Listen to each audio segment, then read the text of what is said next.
Andam na para sa second reading ang proposed city ordinance para sa mga rice retailers nga naapektuhan sa EO number 39 ni Presidente Marcos.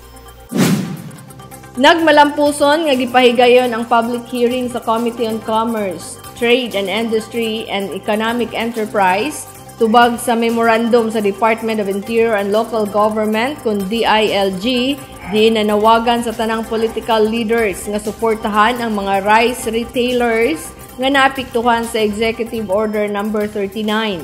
Daling giaksyonan kini sa buhatan ni Oroquieta City Mayor Lemuel Merck M. Acosta o giduso kini sa konseho pinaagi ni Executive Assistant Nelo Bation para mahimuan og ordinansa sa syudad aron matubag ang maong panawagan. Author by the Chairman sa Committee on Commerce, Trade and Industry and Economic Enterprise, City Councilor Vincent Guantero, ang ordinansa nga mao ang temporaryong 30 days nga pagsuspinde sa City Ordinance number 49-2000 aron mahatag ang hangyo sa DILG nga suportahan ang mga rice retailers nga naapektuhan sa EO 39 series of 2023. Ang maong ordinansa nga gustong ipasa sa konseho mao ang pagpalabay sa rental payment sulod sa usa ka bulan niadtong mga rice retailers nga nagbaligya og nagamit sa mga stall diha sulod sa merkado publiko ning Dakbayan.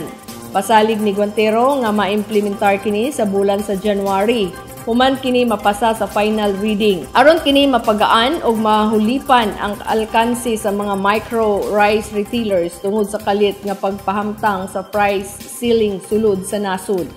Gani ang Departamento sa Social Welfare and Development nihatag og subsidy isip kabahin sa ilang Sustainable Livelihood Program Economic Relief Subsidy kauban ang DTI isip lead agency nga gitahasan og responsable sa pag-ila sa mga compliant o qualified beneficiaries.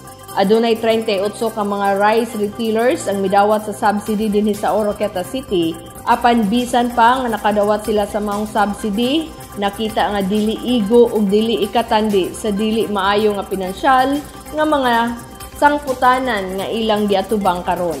Apan ang DILG nagpagawas usab og usa ka Memorandum Circular 2023-131 para sa tanang chief executives aron matabangan ug masiguro nga epektibo ang regulasyon sa presyo sa bugas pinaagi sa regular nga pag-inspeksyon sa publiko ug pribado ingon man ang mga budiga sa bugas magbaton og complaint desk aron mapaabot ang reklamo sa mga konsumidor.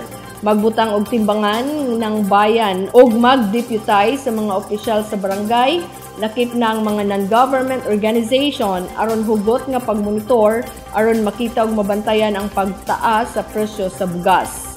Kahinumduman nga ang EO 39 series of 2023 mao kini ang EO nga gipirmahan ni President Ferdinand Marcos Jr.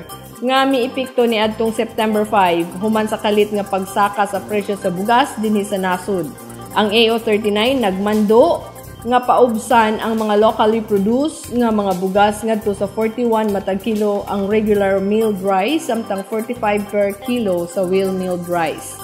Nagpasalamat usab si Guantero sa mga mitambong sa public hearing nga gilangkuban nila City Economic Enterprise Development Office Consido Head Engineer Roy Udal, Acting Provincial Director sa Department of Trade and Industry kun DTI, Ma'am Luz Galda uban ni Marites Alcampado, representante sa Department of Interior and Local Government kun DILG Oroquieta City, representante sa City Treasurer's Office, City Councilor Ay Manunog Taladwa, City Councilor Josibel Maghinay, City Councilor Jewel Aclao, City Councilor June Claros, ug ni City Councilor Jude Gamelinda ug uban pang mga personalidad. I would like to thank each and everyone for your time and then your comments, your valuable support for the enactment of this ordinance.